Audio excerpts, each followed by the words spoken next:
going to be watching, and why it's important. Because we've allowed this to go on for too long, and people need to know that this is happening, and how disgusting it is, and how it falls under one of the articles that define genocide, abducting children and trying to make them your own. And it's part of the ethnic cleansing of Ukraine that Russia is engaging in. So I just wanted to highlight that. And it's April 16th. It's a Tuesday. It's 10 p.m. Eastern, 9 p.m. Central, a local PBS station wherever you are in the United States. But like I said, you can get on to the pbs.org, or you can just Google Frontline, and you'll see that you can see past episodes that they've done. Really good work. One of their best episodes ever was on the whole Iraq war and Desert Storm. But yeah, please disseminate this to your followers, disseminate it to people that follow you, and please tag your elected officials, even your local officials. We people need to understand the the barbarity and the scope of this, because it's not a couple of thousand children, it's hundreds of thousands of children, and it's disgusting, and we need to shine the light on it.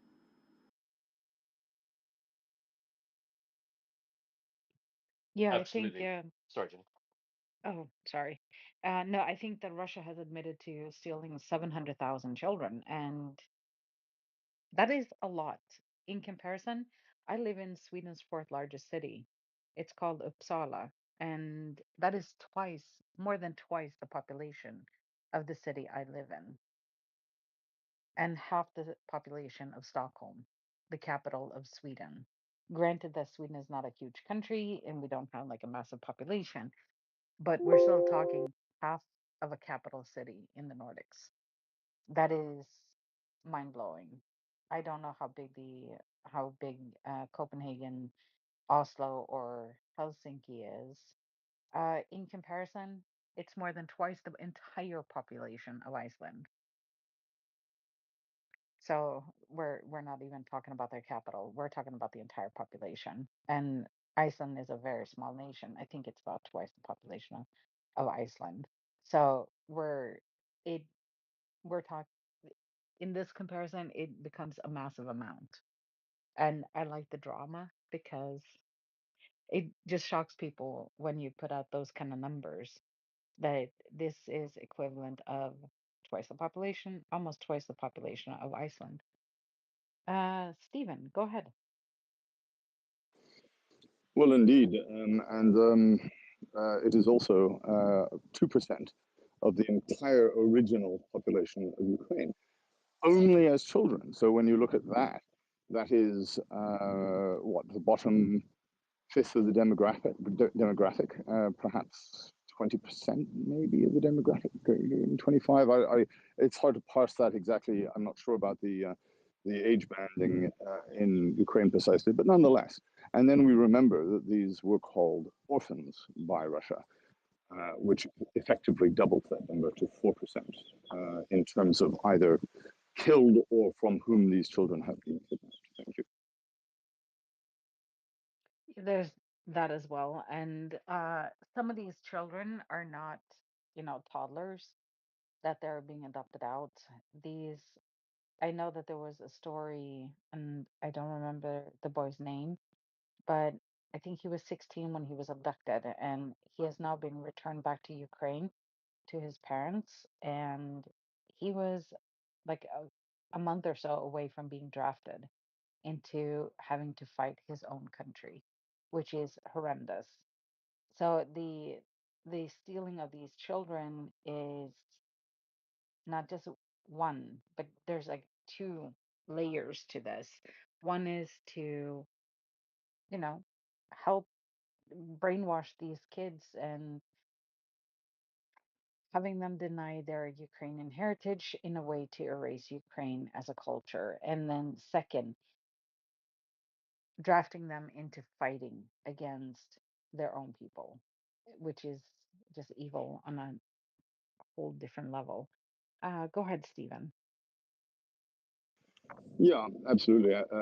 Very good point. And I would strongly counsel our listeners to look up what is a direct analogy to this from the Second World War, which was the Lebensborn program, wherein not only were SS officers and other such as were deemed racially pure, encouraged to sort of become baby factories. Aryan women, whatever that means. I mean, we know it's a fake category in real terms in Northern Europe. But also, of course, many tens of thousands of children who were deemed racially correct from the occupied regions, such as Poland. Approximately 60,000 from Poland were taken and re-educated in camps, which of course included the Hitler Youth indoctrination and other similar. You can read the accounts of these people uh, obviously many years after the war, how it affected them psychologically. They're quite easily findable if you just look at let's say Polish victims of the Lebensborn. But we should remember that the Polish victims of the Lebensborn were 60,000. That is less than a tenth of what Russia claims to have taken from Ukraine. And what I meant by my earlier very rough statistical analysis was that, yes, it's 2% of the entire original population, but perhaps as much as 8 or 9% of the whole of Ukraine's children. Thank you. And that is a way of erasing. That is actually one of the things when they have like a checklist for genocide and preventing birth and stealing children is in there. So this is a clear case of what Russia is doing. And I don't think that you need to look at intent when it comes to stealing children. There's no reason for stealing children. There's there just isn't. Anyway, I'm gonna stop waffling.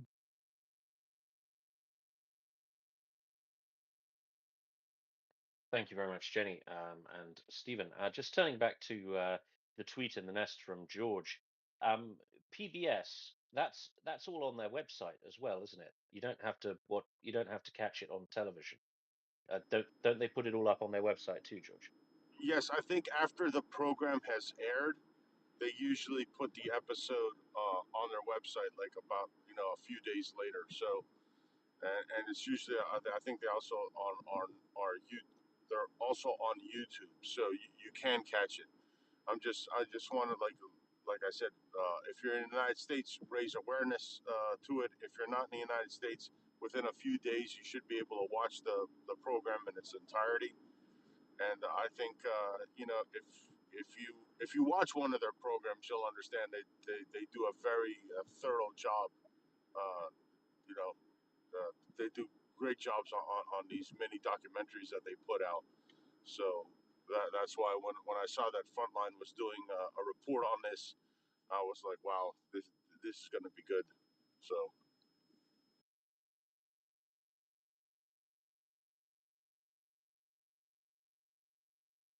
Fantastic, thank you, George. I'll keep an eye out on that.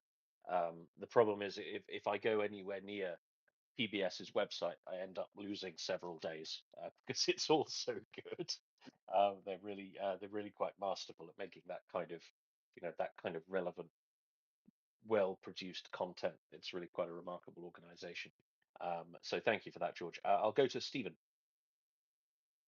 Oh, just wanted to make a similar endorsement. I think it's also easy to criticize US documentaries for often being repetitive or whatever content light. However, Frontline PBS is definitely one of the very best makers of documentaries ever in the world, and they are indeed all available on YouTube after airing. Thank you.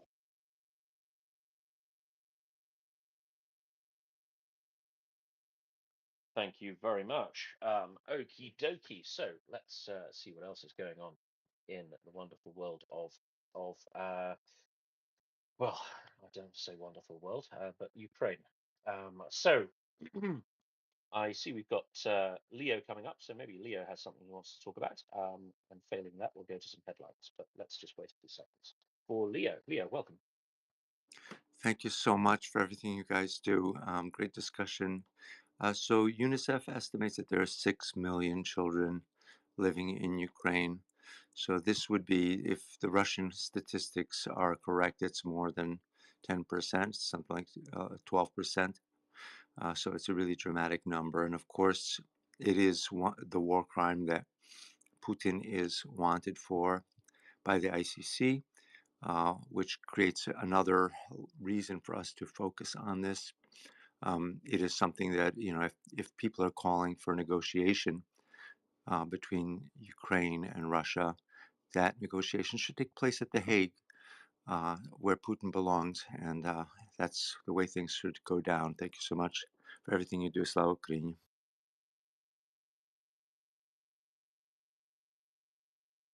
Thank you very much for that, Leo. Okay, so Heroin Slava. Slava Nazi, which winds up Russians, because it sounds a bit like Nazi, but it just means nation. So, lol. Glory to the nation. Smert voraham. Shmertvoram. I don't know what that one means.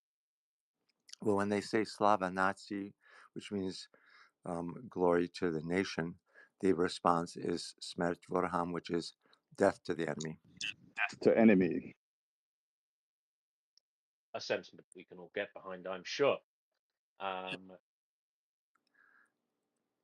So, what's going on in Ukraine? We have some overnight missile attacks on Zaporizhia. Now, poor old eastern Ukraine has been suffering a bit over the last couple of weeks. So particularly Kharkiv, but also Dnipro and Zaporizhia. I've got friends in Dnipro and Zaporizhia, and whenever I hear from them, the siren in the background always goes at least once for every 15-minute conversation I have. So the poor old chaps are suffering a bit there. So do keep them in your thoughts. Overnight, three people have been killed and at least 8 more injured in Zaporizhia. This is the second day of strikes on the city. Now, according to Zaporizhia Oblast Governor Ivan Fedorov, oh, he's been promoted. He was mayor of Melitopol in exile when I met him, but he's head of Zaporizhia Oblast. Interesting. Now, this is according to the regional governor, Mr. Ivan Fedorov, who said that 7 blocks of flats and an industrial building, as well as medical and educational facilities, have been damaged. Now, there have been pictures released of cars buried under rubble and concrete, and yeah, so they've not had a particularly pleasant couple of days. Also in Bilopilia, which is in the Sumy region, there have been 4 glide bombs fired at the town, and at least 1 woman and at least 3 more people have been wounded in an attack that hit the city council offices, and also damaged shops.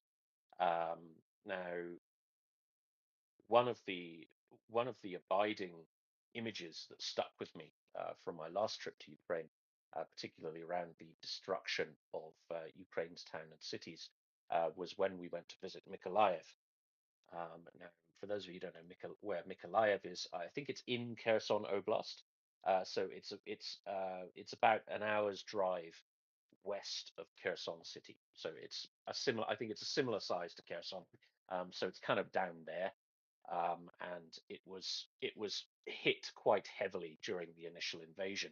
And one of the buildings that was very badly damaged was the city council office. And when I went there, I was with Alexander Kamyshin, and a couple, the former Ukazaliznytsia chairman, who is now Minister for Critical Infrastructure in Ukraine, and also the Howard Buffett of I can't remember what his foundation is called. He's the son of Warren, who does an awful lot of humanitarian stuff for Ukraine, despite being a chap who I would imagine is in his early 70s and has mobility issues. He was nevertheless on the ground in Ukraine, supervising his guys doing their humanitarian work. I think they were distributing food and fuel to remote regions to remote settlements in Kherson Oblast. So Wonderful. yeah, an extraordinary fellow, a really, really extraordinary man. And he's obviously fantastically rich. He's not only his father's heir, but he has businesses in his own right, right? So he has enormous interests in farming in the United States, for instance. And yet there he was in Kherson Oblast, getting his hands dirty, which was, despite his limited ability to walk. So yeah, really quite extraordinary man. So we went on a little tour of Mykolaiv, and the purpose was to mainly show Howard Buffett some of what the city had suffered, and the part of that trip that kind of stuck most acutely in my mind was the council offices. Um, and they'd been hit pretty badly. So the building was standing, but it was basically unusable, and it had just a gigantic bite taken out of it where something had hit it. I don't know exactly what, and a lot of its contents had been expelled from the building, and these were the kind of minutiae of administration, right? So little pieces of bureaucratic trivia that was strewn across, the lawn of this council office, and it was stuff like filing cabinets, an office chair, part of a desk, and nobody had cleaned it up yet. I don't know how recent the strike was, but nobody had actually got around to cleaning up the mess. I don't know whether that was deliberate to sort of leave it as a kind of, you know, reminder, or to leave it as evidence or whatever. But the stuff was kind of strewn across the lawn, and I just thought, everybody knows somebody who works for the local council, right? Like they're like a fixture of life. I mean, I think what Mockers works for the local authority, I think, um, and that strike killed dozens of people who were just there doing their job, making sure people got their pensions, making sure, yeah, the rubbish was collected, stuff like that. Just the real trivia of municipal life, and just to see the trappings of their work strewn across the lawn, like it was that kind of banality that just kind of really brought it home, that how how this is just an ordinary place, right? It could be it could be anywhere. It could be your town hall. It's so banal, and yet there it is, having been blown wide open by a totally pointless invasion, by a genocidaire. Like, and there are a couple of dozen people died. Why did they need to die? Like, what was that for? Like, how were they offending the state of geopolitics exactly? Um, and yeah, so seeing the guts of that building spilled out across the lawn, and this kind of great big hole in the side of it, just like that was, it was such a commonplace kind of ordinary thing, that I don't know. That's always really stuck with me.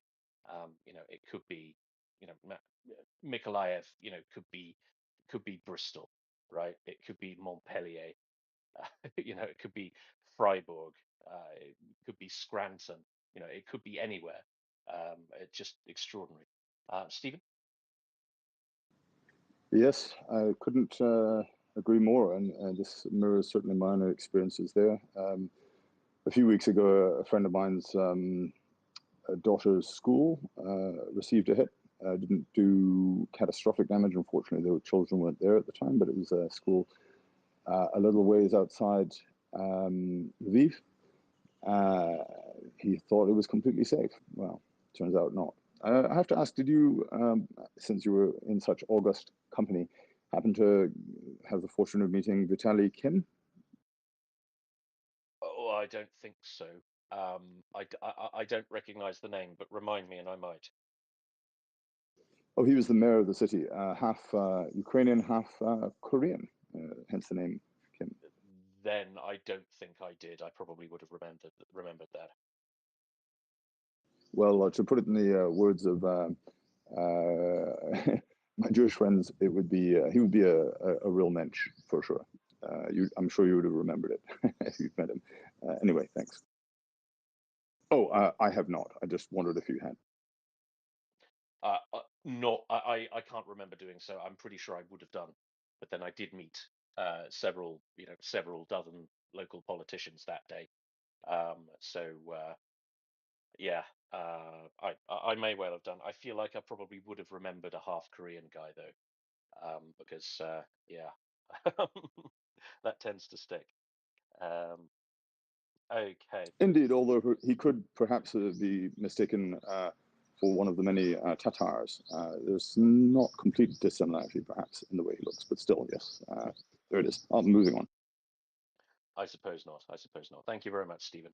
I'll keep an eye out for him next time. Let's go to Robin, please. Robin. Good morning. Stephen just mentioned Vitaly Kim, who I was thinking about. He's the governor of Nikolaev Oblast, and he's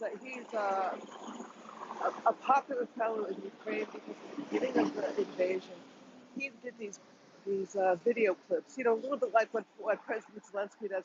But he was always sitting at his desk in his office with his feet up on the desk, in an incredibly good mood. He wears these colorful socks, and he had his feet up on the desk, laughing at the Russians, and basically keeping everyone's spirits up. He's a really incredible guy.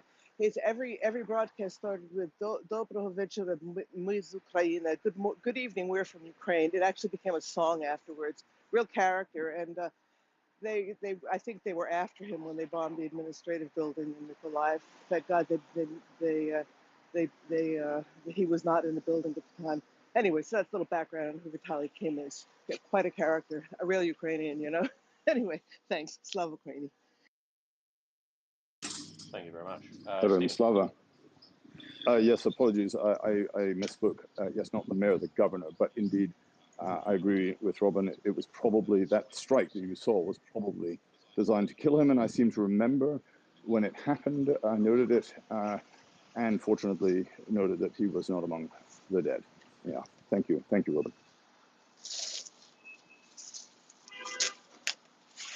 Fantastic. Gosh, I've got two panelists hot miking at the same time. If you look at that, I don't think that's ever happened before. I assumed it would create some kind of intimate loop and Twitter would just explode, but apparently not. Okay, so that's what's been going on the bombing front. Now, a very quick ZNPP update. So Zaporizhia nuclear power plant, it was hit by a drone strike on Monday. Now, the Ukrainians, of course, denied responsibility because they weren't responsible. I don't think there's been any official word from the Russian. Oh no, the Russians have said that Ukraine struck it 3 times on Sunday.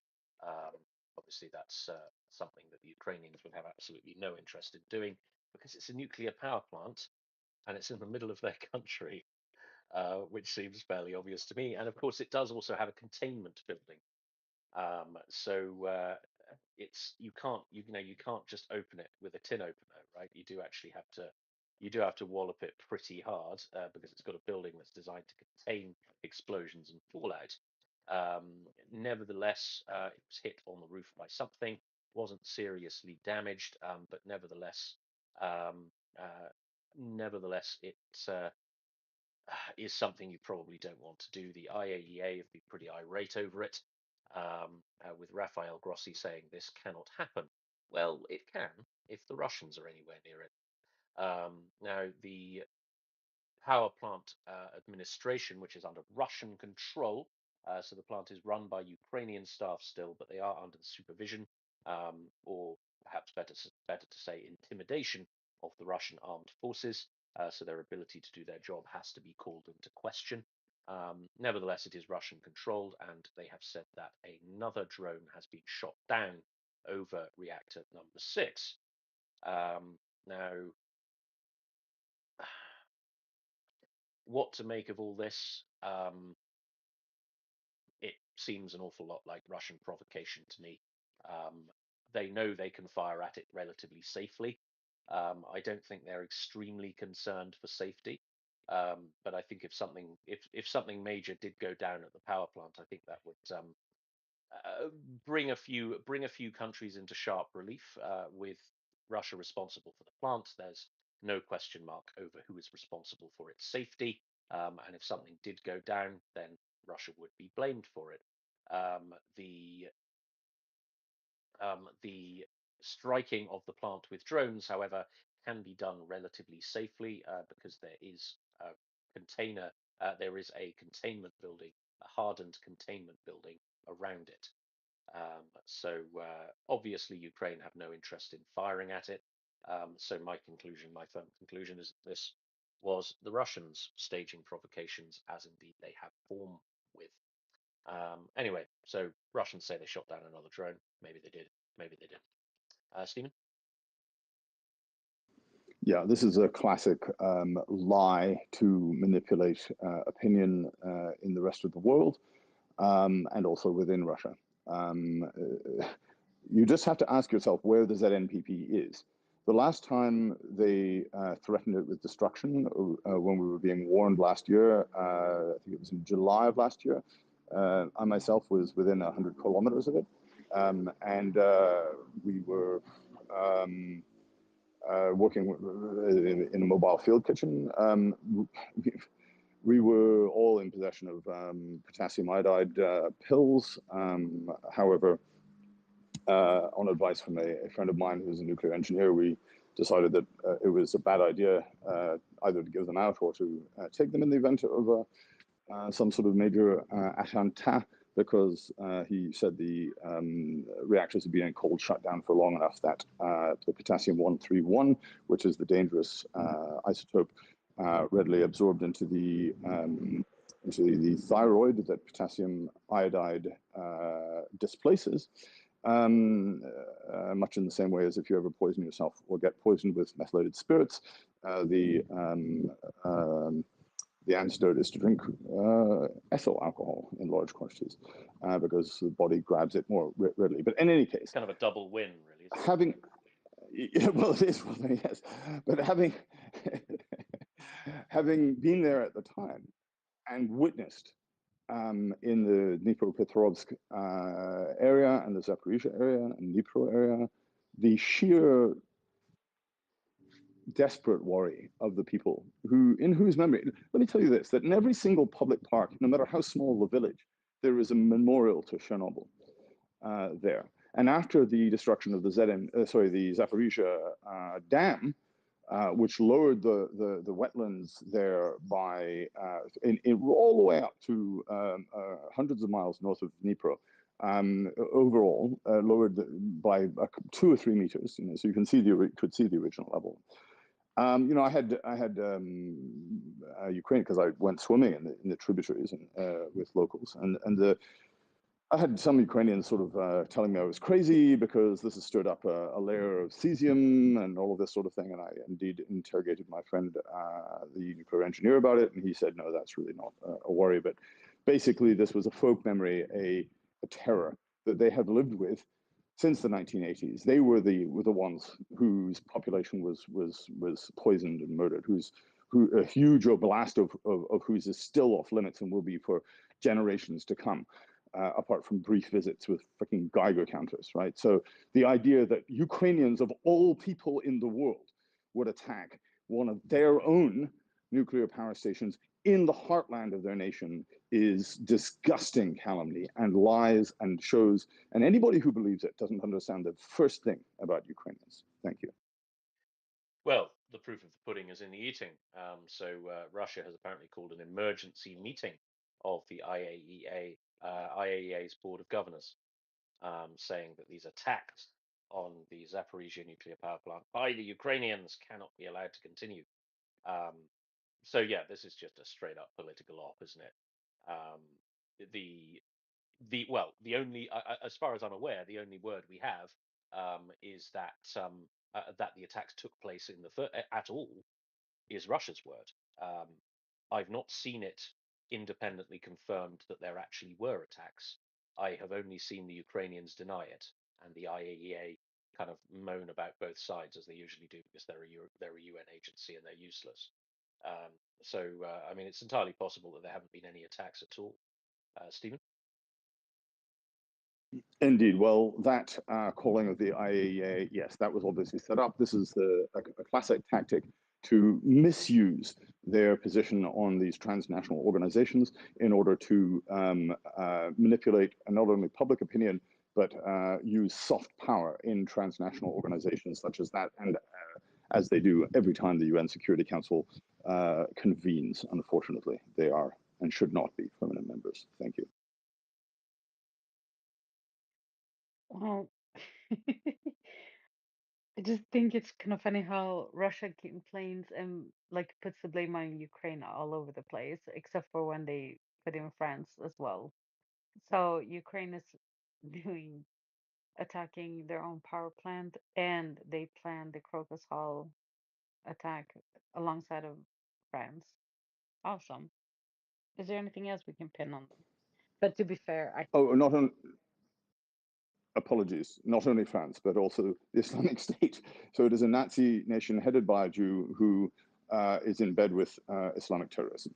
Mm-hmm. Yeah, thanks. Oh, and France. Anything else? yeah, Could it be also Xenu has joined forces with him? You know, the galactic warrior whose murdered souls motivate the Scientology religion. Perhaps he's also there. Uh, Why not? Let's throw him in too. that'll be Lord Xenu to you, Stephen. Oh yes, I apologize.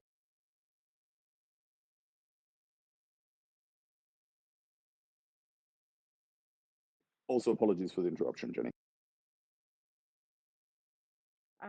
I had to double check something. No worries, Stephen. So I had to double check something with my son. I believe that they're also working alongside of Megatron from Transformers. Just saying. Of course, yes, Mm. yes. That makes that you've hit the nail on the head. Xenu and Megatron. How could we not have known?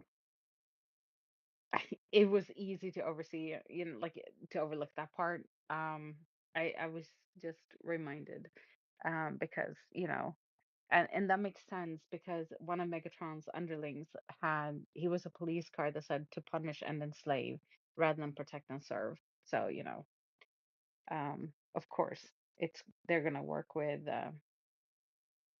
Ukraine. It's just so ridiculous, and it just makes me laugh. I love the French-Ukrainian connection. They never has Russia actually officially blamed ISIS, or is ISIS just sitting there like waving the flag going, it was us, and Russia's like ignoring them, going like, I think it's the Ukrainians, completely ignoring ISIS. Well, I mean, won't somebody think of ISIS here, right? So, I mean, it reminds me of how how angry Al Qaeda get about 9/11 conspiracy theories. They get, well, somebody else is taking credit for our work here. Poor old ISIS are sitting there, nobody's paying any attention, and I don't know. I think they're a bit hard done by all this, really. But can you imagine doing all that planning and all that work, and then you don't even get the credit, and then you're trying to get the credit by saying like, "Hey, we did it," and everybody's like, "Yeah, I don't know. I think it's somebody else." Yeah, I would be slightly frustrated. I wonder if something else will go down And in Russia. you have to think about their wider goals as well. They are trying to bring about the end of the world, and the eternal reign of the righteous. So and that they're being frustrated in that goal by Russian disinformation. It's It's morally and theologically outrageous. I couldn't agree with you more on that. I just it, it is it's kind of laughable at the same time. You have one organization that claims credit, and then they're like, "We think that France did it. France and Ukraine." That is grasping on a whole new level. Indeed, but I would like to once again, for those of you who missed it, just underscore this, that Chernobyl happened in Ukraine. An entire blast of northern Ukraine has been off limits for 40 years, apart from brief tourist visits, as I say, with the Geiger counter.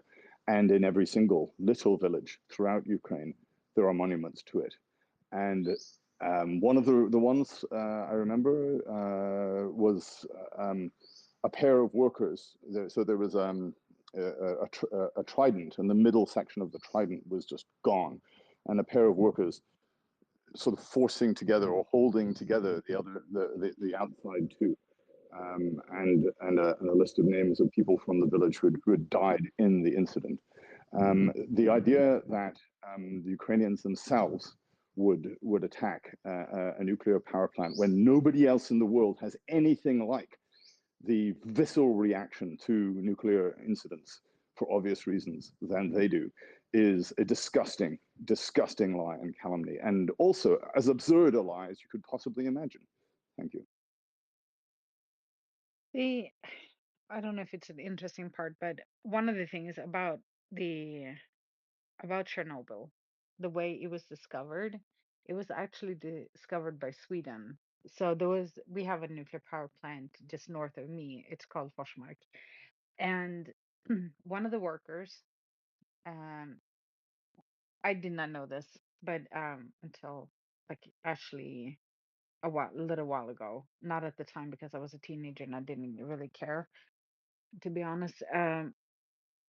But so he like before you enter Forsmark, the nuclear power plant, they do kind of a check to see if you have any radiation, and then also when you exit. So upon entrance and an exit to make sure that there's like no leaks or anything. And the the alarm bells started sounding, and they thought it was kind of odd. And then the guys with the Geiger counter came out, and they could actually trace his footsteps. And then when they walked outside the building, the instruments just went nuts. And then they realized, okay, so it's not inside this power plant, and where is this radiation coming from? So they called up their colleagues in Finland and go like, hey, do you have a problem? And Finland's like, no, should we? And so they did their measurements, and they're like, we're not seeing the radiation levels that you are. So, weird. And so then they called up the Kremlin, and the Kremlin was like, no, we don't have a problem. And it turns out that the Kremlin actually didn't know at that time because this was like the early in the morning, the day after or something. So nobody had told Kremlin in Chernobyl. And they didn't try to deny it. And then Sweden was like, well, we can clearly, it's not in Sweden and it's not in Finland and it's not down on the continent. So we're thinking perhaps one of your power plants. This is the only thing that makes sense. And then eventually they had to admit that, yes, we have a problem in Chernobyl. But it took days before they actually admitted that they had a problem, which is very much Soviet style. But I remember, and there's still to this day, when you shoot animals in certain parts of Sweden, they do check now. They do more spot checks to make sure that the radiation levels in the meat is within acceptable levels.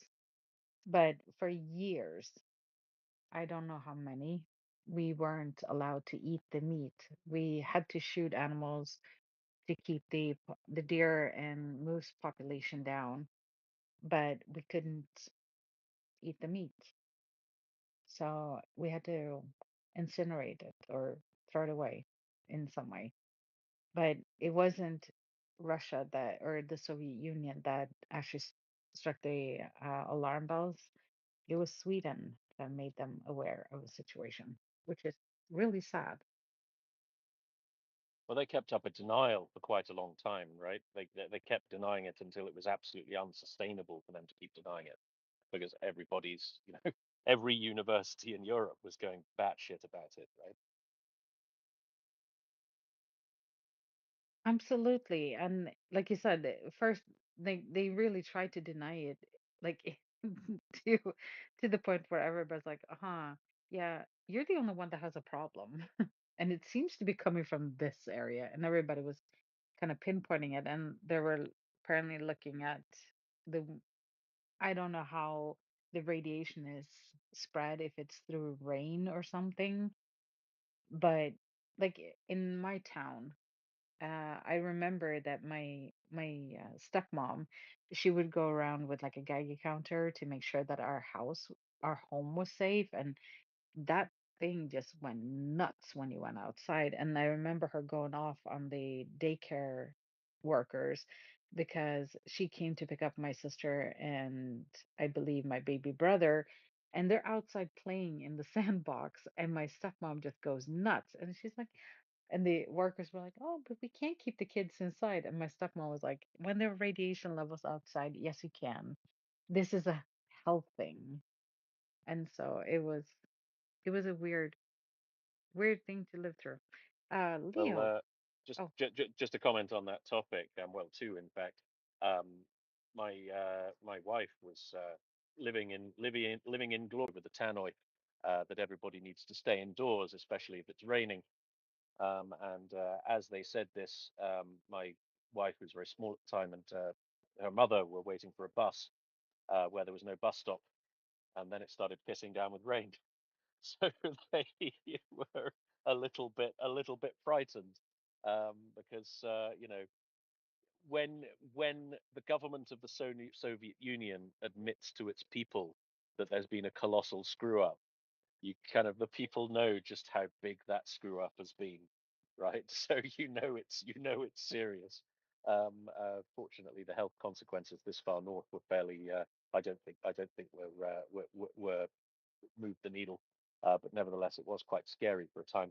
I mean, obfuscation and denial. If we can move that to a different country in the present day, more or less, then we've got China effectively sabotaging the work of the World Health Organization, an organization which it, Bingo. more or less controls, or at least has heavily corrupted. And now we have, frankly, quite inept and really rancidly authoritarian ways of dealing with it in China coming from the Chinese government.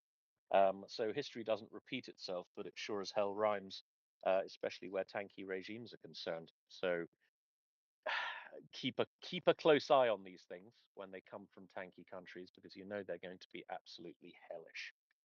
Um, Okie dokie. Let us go to Leo then, please. Leo. Thanks again. Yeah, so actually, one of the things that even that wonderful documentary uh, didn't really focus on, the documentary about Chernobyl, or you could say it was historical, fiction. What they didn't talk about was that after it had already been recognized, the Soviet government covered it up and was denying that there was a problem and actually allowed the May Day parade in a normal fashion. So rather than protecting its citizens, particularly the citizens of Kiev, because the cloud had sort of like radioactive cloud had gone in that direction, rather than telling them to stay indoors, take iodine to protect their thyroid and whatnot, they actually allowed them to go out and promoted the celebrations, which probably exposed a million people to unnecessary, radiation. And people in Ukraine were so bitter about that that they actually felt like that was when they were deciding whether to vote for independence from the USSR. That was one of the factors that they felt that this was they had been betrayed. What were they getting from the USSR? They're getting a country that would actually allow them to be killed And we now are seeing just how ruthless Russia is.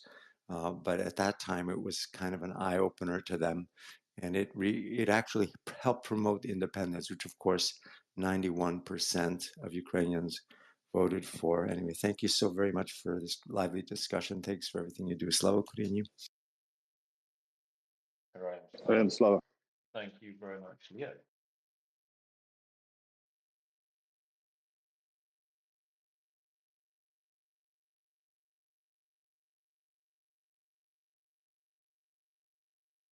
Sorry, I'm trying to co-host and look after a 5-year-old at the same time, so I may need to go quiet from time to time. Okie dokie.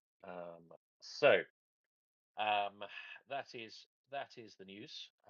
That there have been possibly fictional attacks on Zaporizhia nuclear power plant.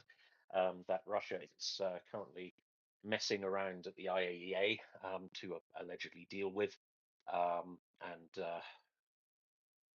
I mean, Ukraine's just not attacking its own power plant. That's ridiculous for the reasons we've discussed.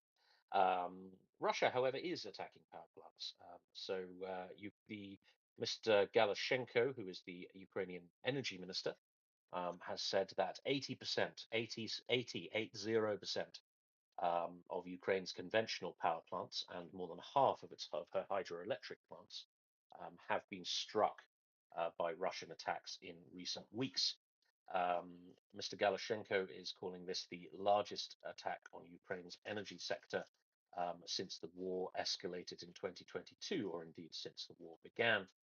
Um, he has said that the Russian weapons seem to be getting more effective at achieving this. He suspects that the weaponry has been modified in order to cause greater damage, so they get a bit more bang for their buck.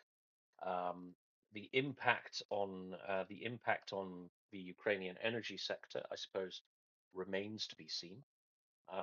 But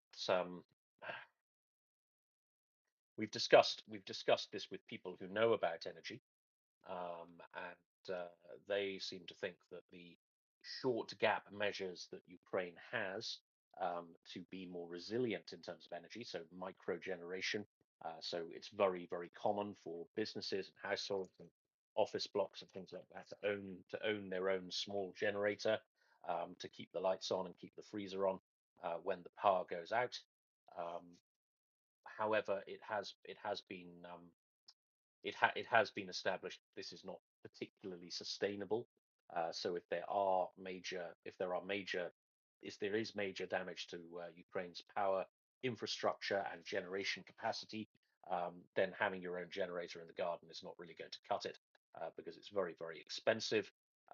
Fuel may result in fuel shortages, and you can't power very much on them. So if you've got, I don't know, like a 2 or 3 kilowatt generator, that will do your kettle and a couple of other things, and the lights. But it's not really enough to power a whole house in the long term. So keep an eye on that. We have had discussions on the Maria report about the possibility of a humanitarian crisis, particularly if a settlement the size of, say, Kharkiv is forced to go without electricity. Um, we you will see not only an impact on not only the unavailability of electricity for households, which is a problem in and of itself. So if you don't have electricity, then you may struggle to cook, for instance. You can't use your fridge. So you start to see food supply chains falling apart. But also water starts to become a problem as well, right? Water is pumped out of the ground by electricity. It's fairly common, particularly in rural areas, to have your own, or at least in smaller settlements, to have your own borehole or well, or community borehole or well in your garden, or kind of for community use.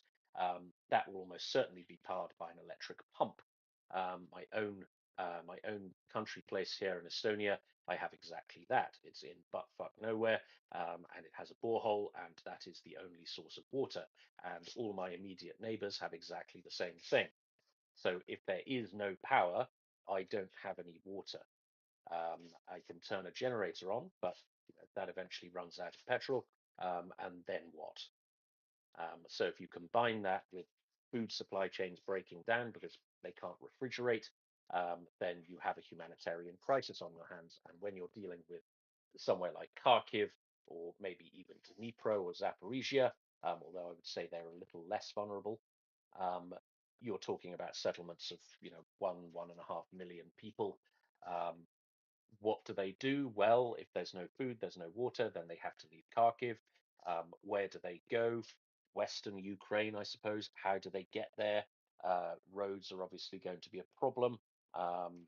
Large convoys of civilian vehicles are going to be a delicious target for the Genocidaire. The trains are going to be, the trains are going to be overrun. And where do you put them when they get there, right? What can the Ukrainian government do to house the population of Kharkiv and feed the population of Kharkiv? So then we're looking at European help. Poor old Poland. I mean, they've been doing absolutely sterling work in sheltering Ukrainian refugees. I think they've got about 2 million people from Ukraine living in their country. Around the same for Germany. France and the UK have got a few 100,000 each. But again, it's a question of resources. It's a question of capacity. It's not, Ukrainians aren't the only refugee crisis that Europe is dealing with at the moment. So all in all, this adds up to an enormous problem. And so if the energy infrastructure starts to wobble, then we're looking at something very, very serious indeed. Now, for the Russians, this is a bit of a double-edged sword, right? So if they trigger this kind of humanitarian crisis, then okay. So the it'll have. On the other hand, if we start seeing if we start seeing Ukraine in widespread humanitarian meltdown, that is obviously being caused by action, by direct Russian action, so direct and voluntary Russian action, then this will probably harden a few hearts in European capitals and hopefully even in the American capital. And we could even see an intervention, right? Because we can't we can't tolerate millions of Europeans dying on our doorstep. I mean, am I wrong, Jenny? Is this are we that useless that we wouldn't intervene in those circumstances?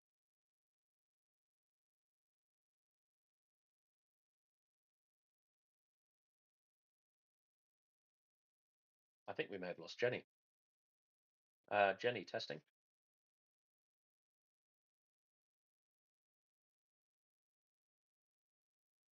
Nope, we've lost Jenny. Okay, Jenny, why don't you recycle then? And or maybe Jenny's just tied up and not in a good way. I think we did that. Okay, so that is the news that German Galashenko, the Ukrainian energy minister, said that 80% of Ukraine's conventional power plants and more than half of its hydro plants have been struck in recent weeks. Um, their rate of serviceability and the speed at which they are repaired. I've not seen anything on that. Ukrainians tend to be quite good at repairing this stuff, but nevertheless, this is a wee bit of a problem. So, in other news, what France doing? Sacre bleu, zut alors, Tory fell, and other French words. Now, France's foreign minister, Mr. Stéphane Séjourné, has said that it is no longer in Paris's interests to talk to Russia.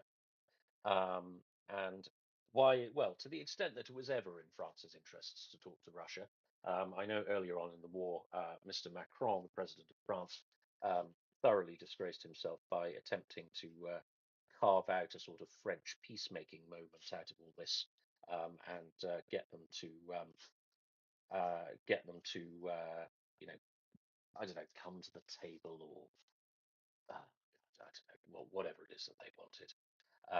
Now, this attitude from France has hardened quite considerably over the last month, with France sort of leading a European charge to shift the Overton window in a rather harder direction.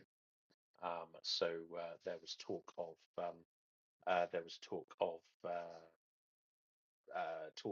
of France sending troops to Ukraine, although swiftly denied. There was talk of just generally a general hardening of attitudes from European countries, which I think is a French moment, right? I think this is something where somewhere where France could take the lead of Europe. So there are two countries in Europe who consider themselves to be serious military and foreign policy players. Those are France and the United Kingdom. The United Kingdom is not in the European Union anymore, so accepting British leadership in Europe, um, they yeah, there's shall we say, is a bit of a challenge for European countries because we're not in their little club anymore. So I think there is an opportunity for France to lead here, and it's certainly one that I would welcome. Now, France, there was a phone call between the French foreign minister and the Russian foreign minister, Mr. Lavrov, last week, um, in um, in which the Russians claimed that France spoke of a need for peace talks, and the French very quickly denied this. And this apparently is the motivation behind them um, cutting off communications with the Russians, right? So the Stéphane Séjourné, who was the French foreign minister, told RFI and France 24 to broadcasters that the Russian officials' accounts of their conversation was a lie. Now, I would say, a fairly strong word, fairly strong use of language. So the French have lost patience, and yeah, the Russians are no longer being talked to by France. Um, Okie dokie. Now, in other hysteria, the Kremlin, so the Russians have warned that a planned German military presence in Lithuania would so-called,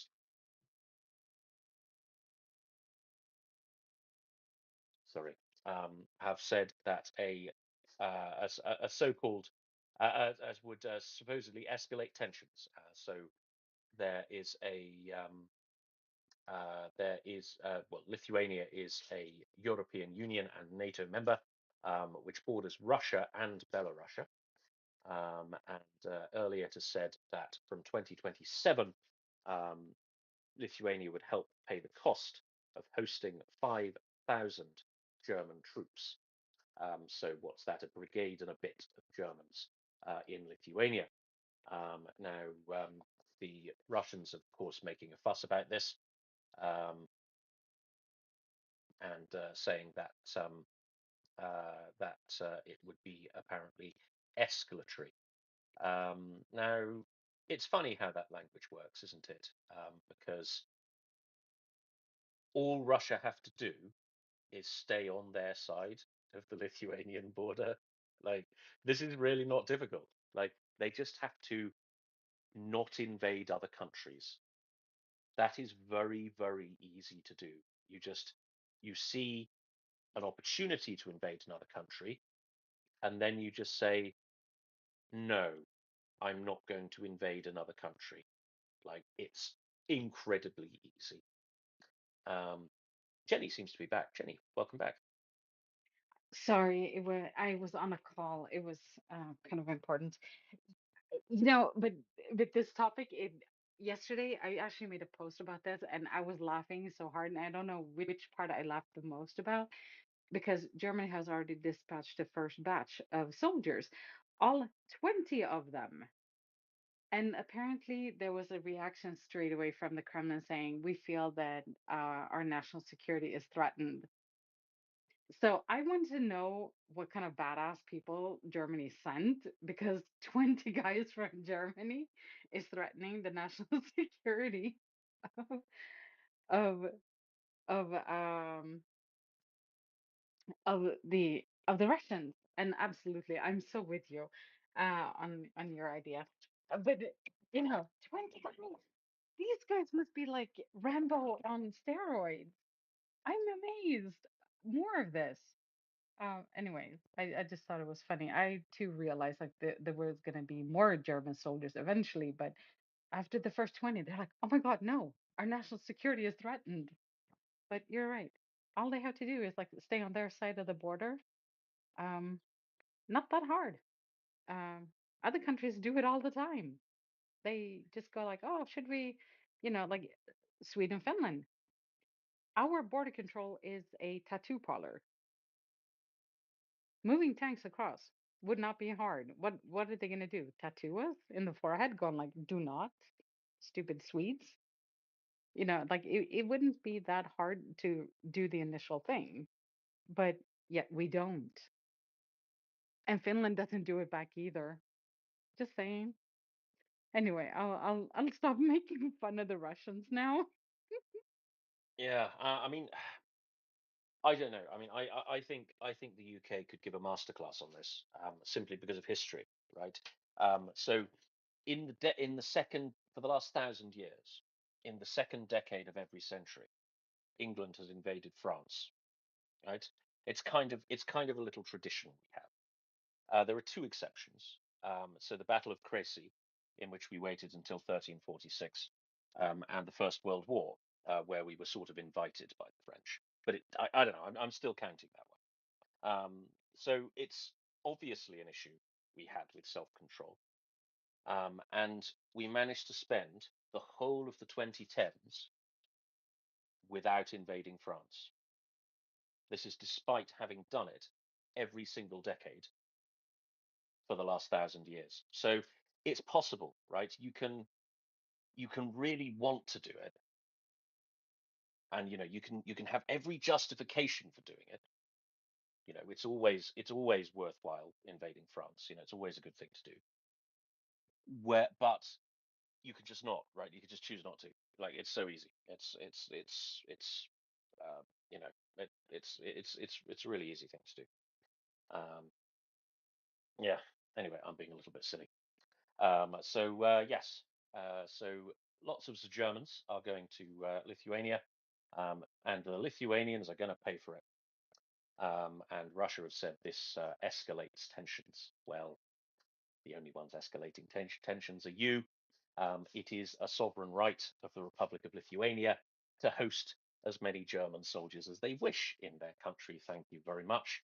And should that be escalatory for the Russians? Well, suck it up, Buttercup, because it's their choice to do this. Um, Okie dokie. So we have a little sanctions update.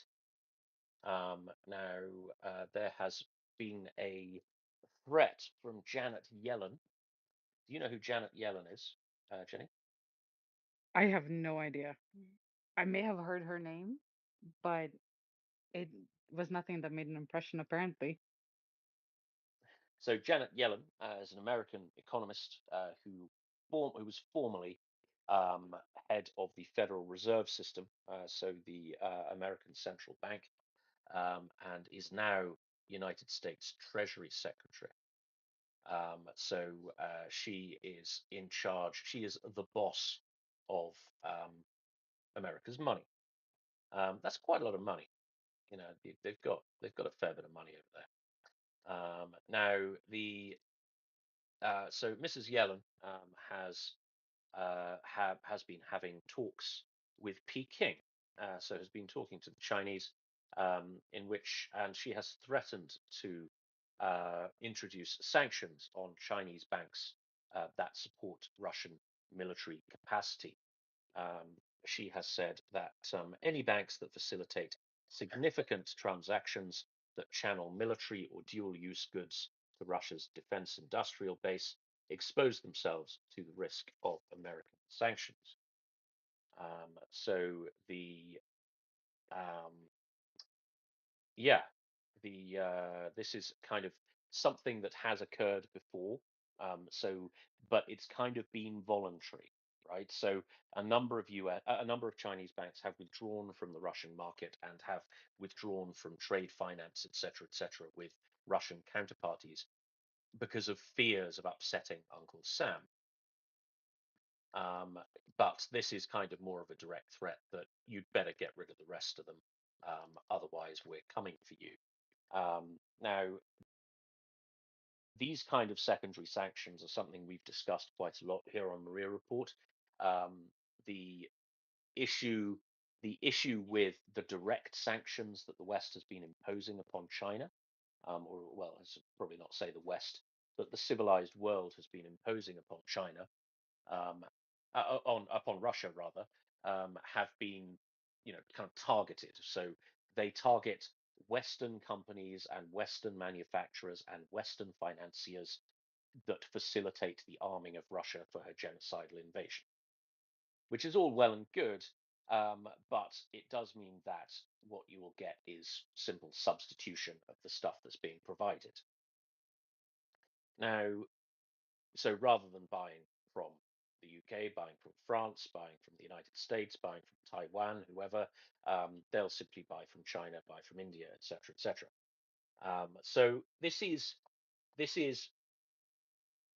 kind of a disadvantage for the Russians, because it means in some areas they will no longer have the best stuff, right? So the example I like to use is tank optics, right?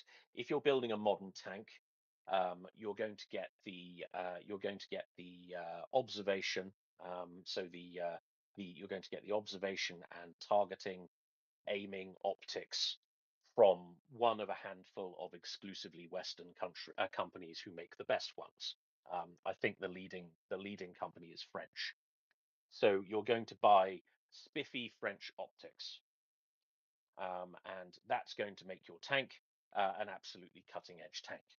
Now, you can do that, sure, right? And that's what countries that's what normal countries do, right? You're making Challenger 3, or you're making the next iteration of Abrams or Leopard or whatever. You're going to go around the market and you're going to buy the best optics on the market, or you're going to develop even better optics yourself, right, than what is commercially available. Now, cool, that works for Western countries. However, Russia doesn't need the best of everything, because Russia is not fighting NATO. Russia is not in a war with the United States, the United Kingdom, France, Germany, Italy, whoever. Russia is fighting Ukraine, and Ukraine's access to the very best and the very latest is the limited by the bounds of Western largesse, and also limited by her own uh, economic and technical resources. So whereas if you want the best tank, then you buy your spiffy French optics and you end up with a 10 out of 10. If you're invading Ukraine, or even invading Estonia or Lithuania or wherever, you kind of only really need a 7, right? Because you're either dealing with a technological peer or a technological inferior, um, and you are definitely dealing with a numerical inferior. So your tanks don't need to be absolutely amazing; they just need to be good enough.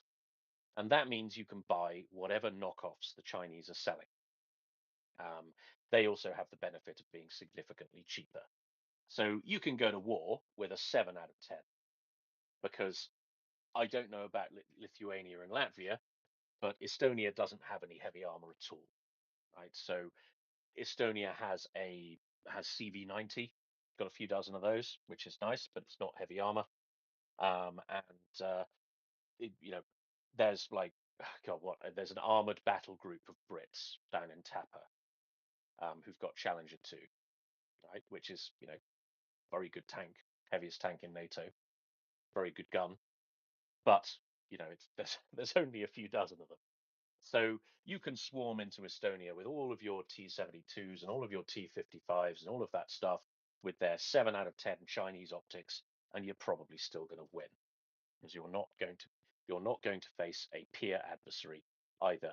You're not going to face a peer adversary in numbers. So you have this mass which you can use where you don't need the best of everything. You just need a lot of it.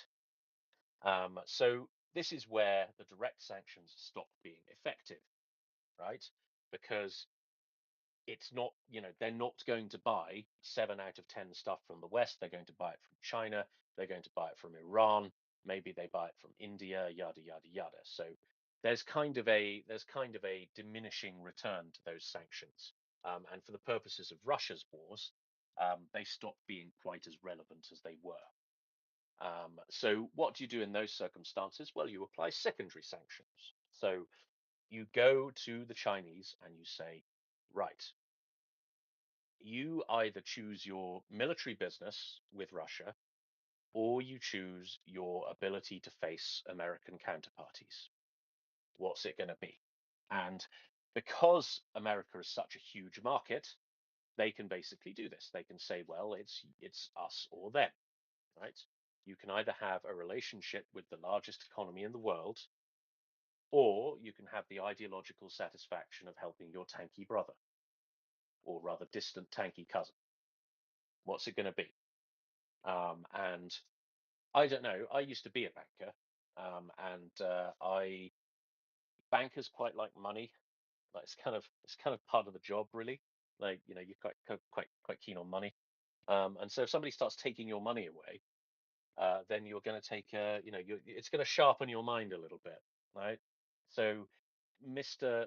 Senior Chinese banker is going to say, well, we make this much from our ability to face American counterparties in our Exim finance business with the United States, which is trillions, I expect.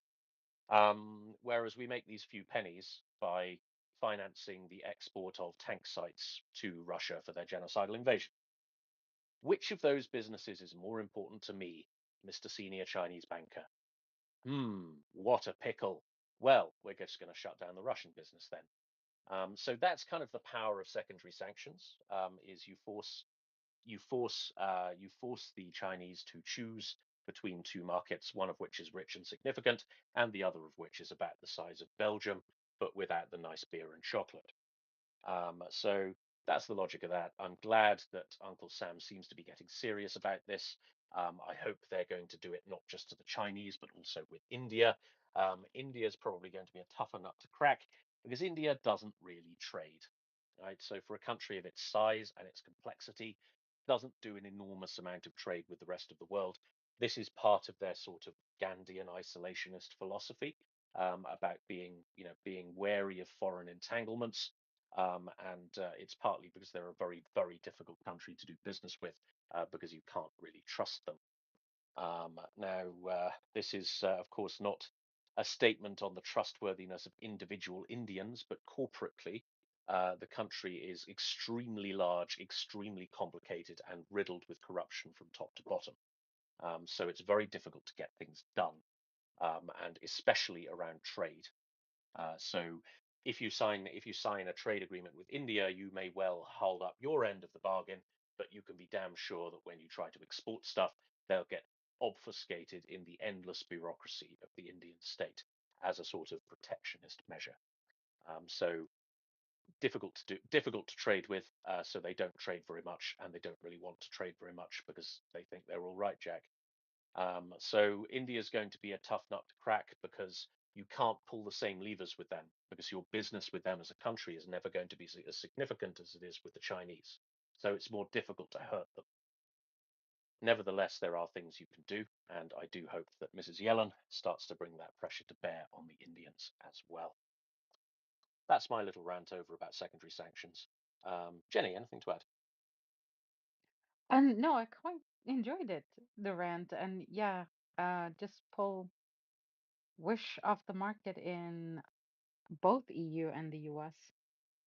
That will make a significant, and Alibaba. Then you cripple the Chinese economy as well, I think. Those are a lot more popular. A lot of the stuff that you buy cheap online comes from China. And China doesn't have much. what I've come to understand is China doesn't have a lot of stuff really that they can trade, um, like oil and natural resources, and so they have a workforce. And this is actually where China. This is something that I've come to understand as of the past 2 years, which means that their biggest trade that they have with the West is labor, which means they will make the stuff cheaper than you can make in your own country. And if you then threaten to say, it's fine, we don't need your workforce, then you can cripple them. So I'm pretty sure that this will make them change their mind, so to speak. Should we go to Ukraine war updates? Yeah, let's do that because Tim didn't stop me. So, Thanks, Jenny. Hi, Tim. Good morning, good afternoon, good evening to all the wonderful people in the space. Thank you, Tim and Jenny, for hosting this space and the opportunity to be on the speaker panel. I've really enjoyed, Tim, your explanation about the primary sanctions and then secondary sanctions, the diminishing return, how you frame all of that with the example of, like tank sites, for example, right? Because, yeah, the more complicated the weapons is, there's another thing to it I just wanted to quickly add. There is a question somewhere there, so bear with me. Um, the more complicated weapon system is like a tank with sights, with the Gucci sights and all that stuff. The steeper the learning curve for the crew, right? And you have to spend significantly more training time in order to really maximize and the use of that more advanced targeting system. And it goes beyond the training time frame would go way beyond what Russia can afford right now with the level of casualties they're sustaining on the battlefield against Ukrainian forces. So it makes no sense from practical aspect of things for Russia to use high technology weapons, right, or sites. But let me go back to the sanctions because I do have a question. I was really hoping to hear your thoughts on this, Tim and Janie. So you mentioned diminishing returns and the primary sanctions when we're talking about those expensive kind of item tickets, right? And sure, at some point, Russia's going to switch. It makes sense, right? It's kind of free market economy. I guess there's a certain forces of equilibrium, and with supply demand that they really need to have to achieve certain missions in the battlefield. But when we talk about secondary sanctions, is there also a diminishing return on the implementation side of those sanctions, right? Because yes, United States is a very, large economy, has a lot of leverage and influence over international trade. However, when we talk about sanctions, and this is my limited understanding, but I think there's still some value to it, is that just implementing sanctions, right, means you have to enforce them. So you have to create mechanisms to ensure that those sanctions are adhered to, right? To basically find um, companies or individuals or whoever who break them and then prosecute them, and then there's like a whole thing behind just implementing sanctions, right? It's the enforcing side of it. When we're talking about companies that produce lower grade, cheaper, let's say again, we'll use sites, tank sites, for example, right? Their supply chains, the logistics are a lot smaller.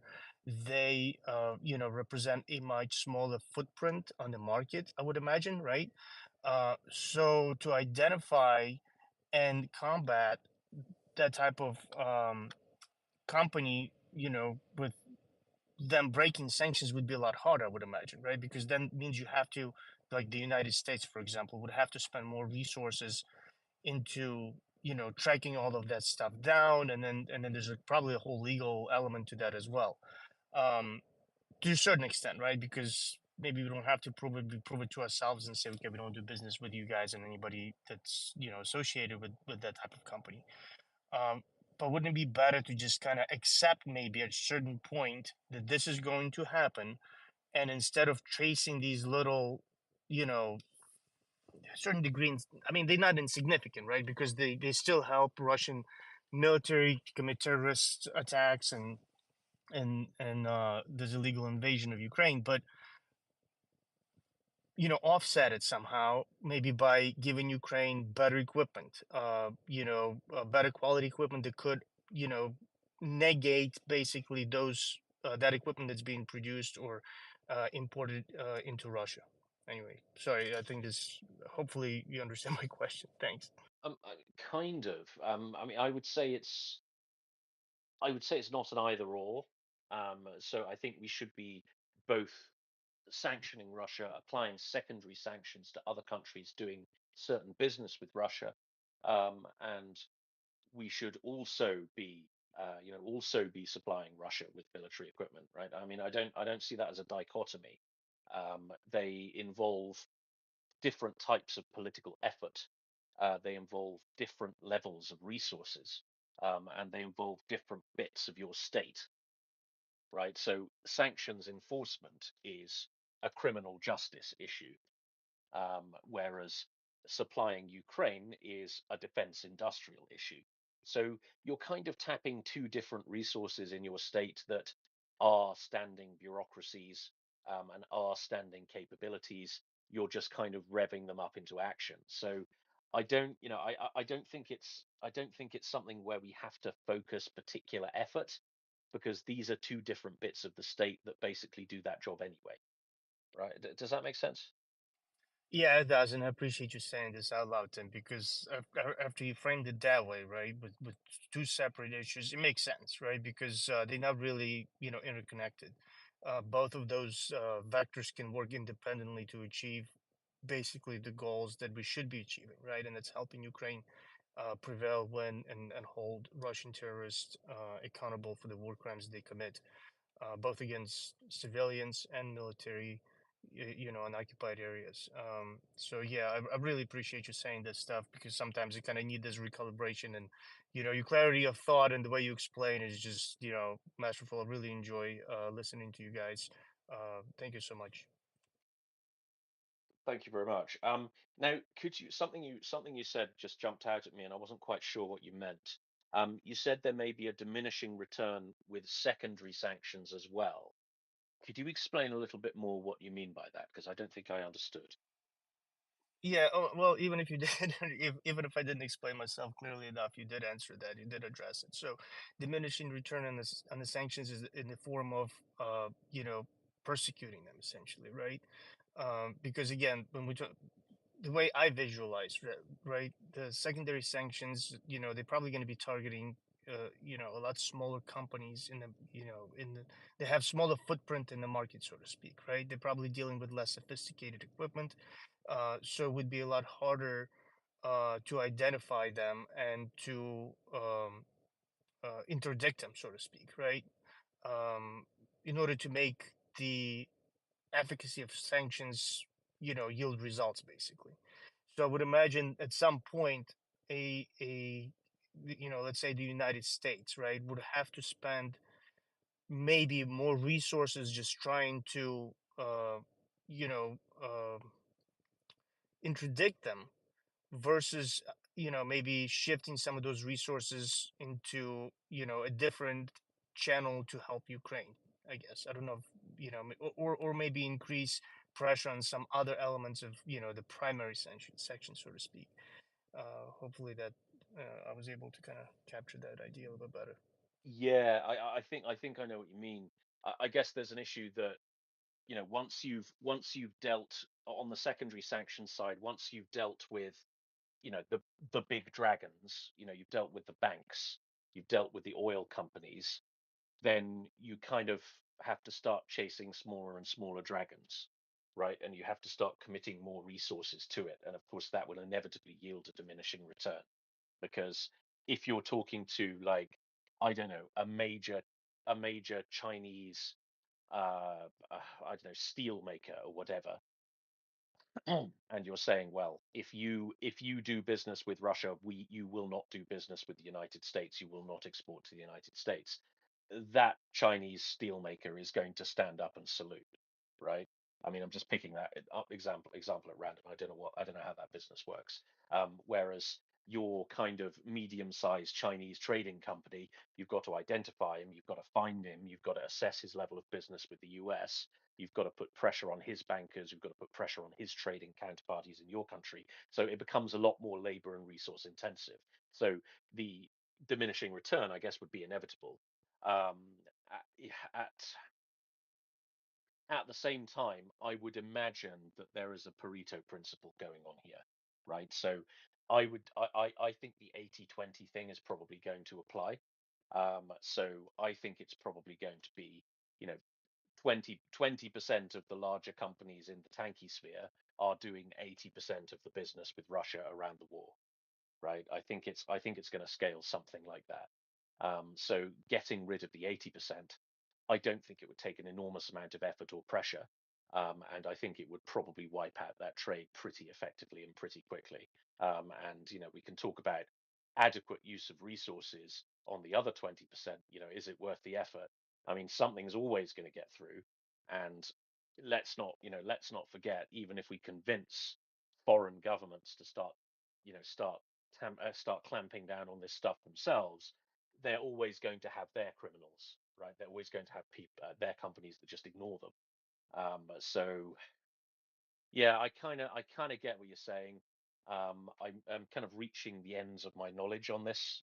Like I don't have much technical detail on how exactly this works with the enforcement. So I'm not a sanctions lawyer or not a financial crime professional on either side of that particular business. So yeah, that'll be my take on that. I think it's probably going to be a small number of companies doing a hell of a lot of this, and if we can take them out, we basically solve 80% of the problem. Ukraine lives matter. Oh, sorry, Ukraine war update. Big one. No, no, you're good, Tim. Yeah, no, yeah, absolutely, and 100% agree with you about the 80-20 thing, ratio as well. The biggest thing I think out of all of this, right? We really need to realize who, if anybody, would be providing military or is providing military support to Russia, right? And that's the the axis of evil.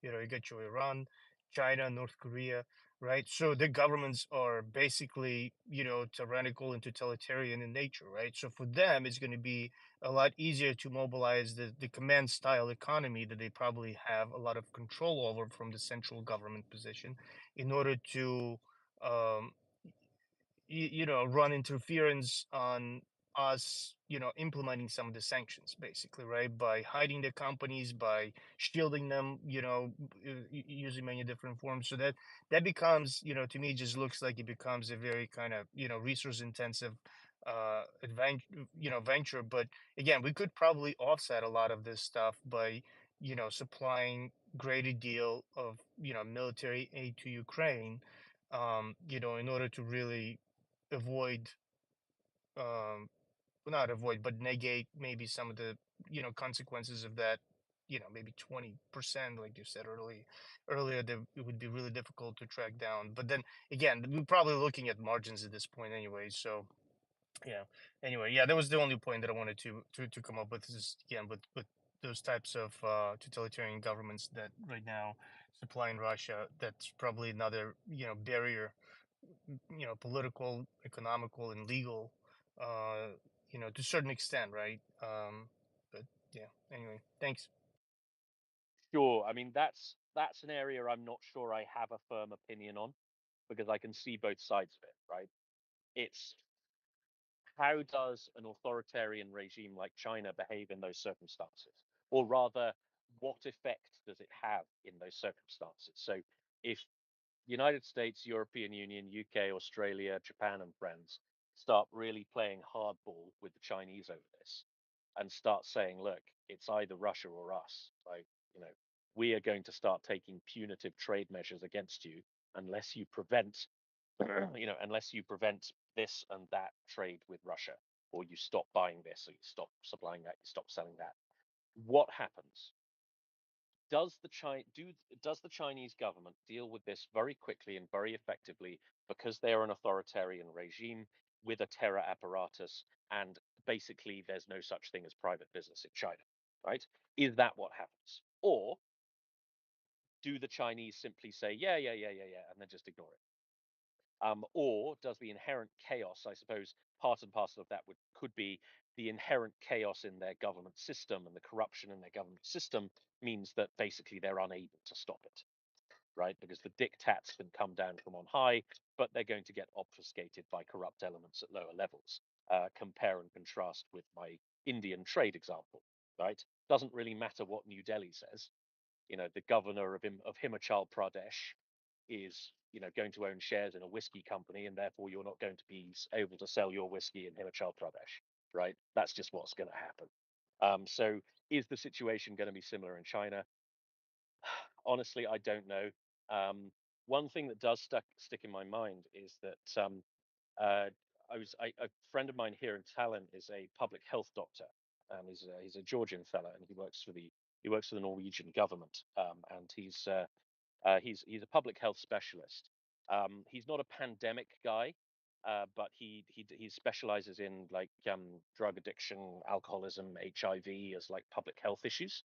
And I got talking to him just as the COVID pandemic was kicking off, and I asked him, um, who is better equipped to deal with this, right? Because what's going to happen now is we're going to have not only an issue with, a lot of people getting sick, but we're going to have an issue with controlling civilian populations, right? If we're going along the kind of isolate, track, trace, quarantine route, we're faced with a situation where we have to control millions of people's lives, and we have to enforce millions of people's lives, enforce sanction upon millions of people's lives, when those people may or may not be cooperative, and those people may or may not see the bigger picture. So who is better equipped to deal with that? Is it the Western liberal democracies, or is it authoritarian regimes like China, Russia, Cuba, Venezuela, Iran, etc., because they have that kind of state control apparatus? And he said, without a second thought, he said the liberal democracies are going to be better at this.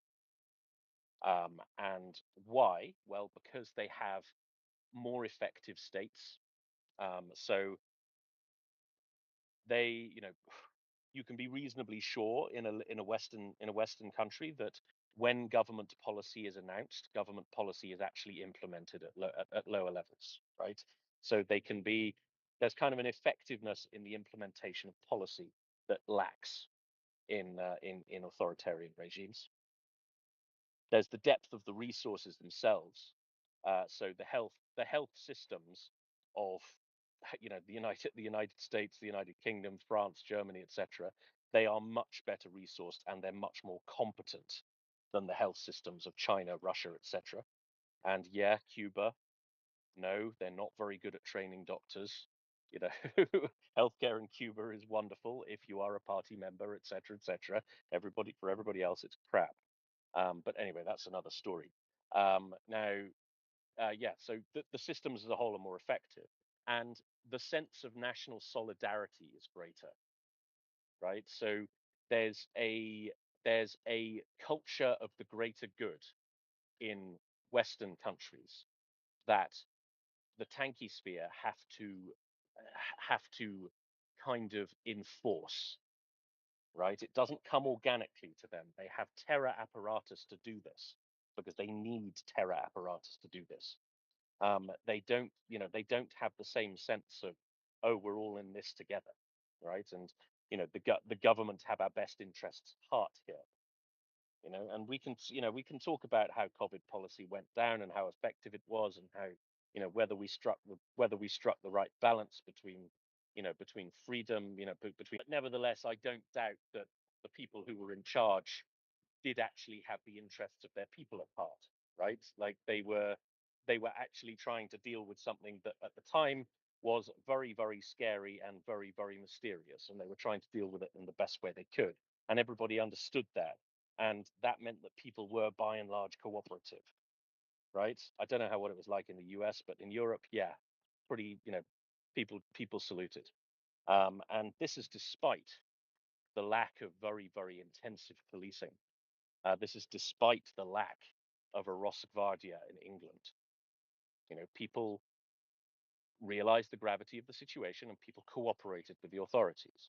And I think that is a kind of in a roundabout way, this is what I probably think would happen, right? Is that whatever we agree with the Chinese, their culture and their political culture and their system of government doesn't lend itself well to policy actually being implemented effectively. So even if we get Peking to agree to something like this, I would be very surprised if it made an enormous amount of difference. And that's where we do get the diminishing return, because that means we have to be very, very granular, because we can't rely, well, for a start, we can't trust the word of Peking that they're going to do what they say they're going to do.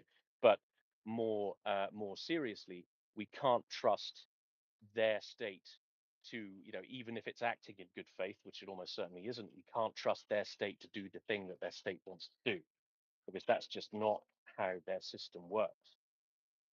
It's it's like, why can't Russia wage an effective war on her much smaller neighbor? It's because there's multiple layers of chaos and corruption, all of which have their hand in the till, and all of which have agendas of their own. And so Putin can't snap his fingers and make stuff happen. And I think he's proven that much with his inept war. I don't doubt his own personal commitment to destroying Ukraine, but I think the inability of his state apparatus to do it is plain for all to see. So anyway, that's a very roundabout way of saying I probably think that it's going to have to be a very high effort, very labor intensive, long tail to deal with the extra 20%. Does that make sense, Ukraine War Update? No, it absolutely does, Tim, and I really appreciate your thorough thought on this because no, yeah, it's a really good analysis and it does help me to frame this issue a little bit better in my head as well, to really understand some of the nuances, right? Like you said about you know the efficiency and the reason behind the inefficiencies and efficiencies of different types of government systems to implement these types of sanctions. Yeah, so everything checks out in my head right now too. So yeah, I really appreciate it. It helps. Thank you. Fantastic. Thank you, Ukraine War Updates. Always a pleasure to hear from you. Okay, Jenny, did you have any thoughts on this topic? So I have a question. I remember at the beginning of the war where EU and the US put in sanctions against the SWIFT system. And I was like, awesome. All banks in Russia are included. Like we just cut them out of this system. I had to learn what the SWIFT system was first because frankly, I never looked into it until this war. Because even though I transferred money, the bankers knew what they were doing. I didn't have to concern myself with how it worked. I just knew that it did work. And then I learned it wasn't all banks in Russia. It was just some of them. Have we now extended the sanctions to all banks in Russia? That like we've just deleted Russia off the SWIFT map, all of it, not just parts of it. Do you know? Um, well, I think we shouldn't overestimate the importance of Swift, right? So Swift is not a payment system per se. Swift is a messaging system. So Swift is a way of telling your counterparty that a payment has been made. So there are alternative messaging systems, and Russia and China have alternative messaging systems. So again, it's about the diminishing return, right? So so Swift is accepted as gold standard proof that a payment has been made between banks. So if you've got a trade, you can consider that trade to be settled if you receive a Swift that says it's settled. Okay, so that's what it's important for. So it's important in settlement risk management essentially, um, and it's also important for things like post trade confirmation and reconciliation and stuff like that. Now, as I said, this is where it becomes a diminishing return. So it's enormously important if you are reliant on it. If you get shut out from it, you find something else. So it's kind of an enormous shock and an enormous pain in the ass. until it isn't. And once you see the writing on the wall, like if you're a Russian bank and Swift has started freezing you out of their messaging system, your peer banks out of your messaging system, what you're going to do is you're going to implement another system. Now, this might make it very, very tricky trading with counterparties who are not part of the new system that you do. So Swift is pretty universal; every bank uses it. The alternatives are kind of minority things. So if you start, it's a bit like credit reference agencies, for example. Like everybody uses big three. There are other ones, but they have a fraction of a percent of the market, right? The big three have 99% of the market or whatever it actually is. So it's the same as Swift. Like Swift has basically all of the market. There are alternatives, but they are tiny. And the so you're going to kind of struggle with counterparties that aren't part of that, aren't part of the smaller network. However, if you're a Russian bank, you're going to be sanctioned anyway by everybody who matters. So you can move on to Tanky Swift and still trade with your Russian, Iranian, etc., Indian counterparts because they're probably on Tanky Swift already. Does that make sense, Jenny? Yeah, I know that there are alternatives, and this ties in with BRICS, sort of. They, I think that more than trying to topple the US dollar as the universal or the reserve currency, I actually think that it was more of having like a backup plan to sanctions, mainly for Russia's sake at the moment. And I'm pretty sure that North Korea probably is going. I don't know. Are they joining BRICS? I don't know. Um, but at the same time, it was kind of like, because the BRICS thing, I don't know whether to laugh at it or take it seriously. I think that part of it, we should take it seriously, but not maybe in the sense that you think, because anybody in BRICS is kind of having issues with the other people in BRICS. And most no, it's like having bullies trying to unite, and somebody is going to want to be head bully. That's number one. And they all want it because, it's just the way it is. And so they just have, I would say that if this was Facebook, all of the Swift country or all of the BRICS countries among each other, they would put their relationship status as complicated. And I didn't realize how noticeable or like how complicated it was until Lavrov was in Brazil, and he couldn't, like, they invited him there, which tells me, like, we don't dislike you necessarily, but then when they don't allow him to fill up his plane with fuel, it's like, yeah, we don't like you, but at the same time, now we get to kick you when you're down, kind of thing. You're here. I don't know what he was there begging for, but it was something. And they were like, yeah, you can come here. We'll talk to you. We'll be all nice to your face, but we're also not going to fill up your plane. So you're going to be here until you can find some roundabout way of getting your plane somewhere where you can actually get fuel and get the hell off of our land. So it's complicated. And I can imagine that they all are on the Tanky Swift. So, and this is, yeah, I don't know how to explain it more than Facebook complicated relationship. I think that's a really good one. Well, I've And got if, an analogy. Sorry, Jenny, carry on. uh-huh, no, go, no, I've, go. I, I've got an analogy for you. You know the way we call Russia a mafia state? Well, BRICS is kind of like the five families. So it's a load of mafia states. Okay, so um, um, uh, India and Brazil slightly less so, but it's a bit like the five families, right? So they're all gangsters. They all follow the same business model. They can meet and treat with each other, but fundamentally they're kind of at low level war all the time because they're kind of rivals for the same thing. And so, Lavrov going to Brazil is like, well, is the boss of Harlem going to go and meet at the boss of Brooklyn's HQ.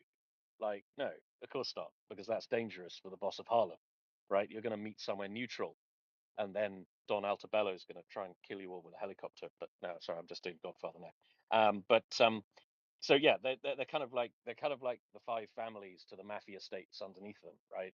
They're kind of they kind of theoretically have common interests, but they don't like each other. They don't trust each other, and they will kill each other given the opportunity, which India and China are already doing, right? So that's kind of an analogy I've just thought of, and I think it sort of fits, but I'd have to give it a little bit more thought and maybe watch the Godfather trilogy again. Um, but in terms of the reserve currency thing, now people get very confused about reserve currencies, and that's why, and I think it's because they're thinking about them in a sort of 19th century way. So they're thinking about how this works as if we were still, as if it was still the British Empire and the gold standard. And one of the goals of the British Empire was to control basically all of the sources of gold in the world, which it did, and hence its wealth, right? It doesn't really work like that anymore, right? The fact that the currency has reserve status is not in and of itself a cause of power, right? It's not a way for you to be powerful as a country. It's a symptom of your economic significance, right? So when you are a very large economy that does a lot of trade, so you are the United States, or you are Japan, or you are the Eurozone, you are the United Kingdom, then other countries are naturally going to accumulate your currency on their national balance sheet as a symptom of that trade, which is a symptom of your economic significance, right? So I think it's looking through the wrong end of the telescope to say that the BRICS are going to supplant the dollar, right? As if that's like a thing, like that's a like as if that's a kind of strategy of a multifaceted war that's kind of worth, that's worth pursuing, right? You don't replace the dollar because the dollar remains significant because the United States economy remains significant, right? What you have to do if you want to replace the status of the dollar as the global reserve currency, or at least the dominant one, is you have to become more important in global trade than the United States is. And well, good luck. Right? So I think this kind of worrying that we have over reserve currency status and the kind of the kind of meme that the BRICS countries are trying to create with it, it fundamentally misunderstands currency status. You're not powerful because you have reserve currency status. You have reserve currency status because you are powerful and significant in global trade. Does that make sense, Jenny? Yeah, that makes actually a lot more sense than what I was thinking before. Thank you for that explanation. That it makes it a lot more clearer in my head now. See, this is why I like discussions. Then I get to learn things. Thank you. And I will, of course, defer on any of this to somebody who has more of an economics background than I do. But I think I'm broadly correct on this to my reading, although I'm not a trained economist. I was an unsuccessful banker, if that helps. Now, I mean, on the BRICS, yeah, I mean, it's this five families thing, and it's very, very silly because, well, for a start, you have to look at its origins, right? So the BRICS was invented by Goldman Sachs Asset Management in the late 90s to sell funds, right? So it was a marketing strategy, and because they picked the five kind of most promising emerging markets in their view, and said, well, let's design an investment strategy around those, give it a catchy name, hopefully we'll raise a few hundred billion and we'll manage it. And that's exactly what they did. And it created a sort of financial meme. And apparently the tanky countries tried to make something out of it. And then you have BRICS, the organization, which hasn't really achieved anything. right? Okay, not only was it a pretty horrible investment strategy if you actually track it. I mean, there are other emerging market economies that did far better than the combined BRICS. So, Vietnam was a very good one. Indonesia, for instance. The Baltic Tigers did very well at that time, but they weren't included in this kind of meme fake index that GSAN created. Um, the BRICS as a block, is incoherent, right? So it's geographically dispersed. So okay, so you have Russia, China, and India who are sort of in the same place, but Russia is not a significant economy, um, and India doesn't really trade. So the opportunities for integration are frankly limited there. South Africa and Brazil, like completely different parts of the world, they have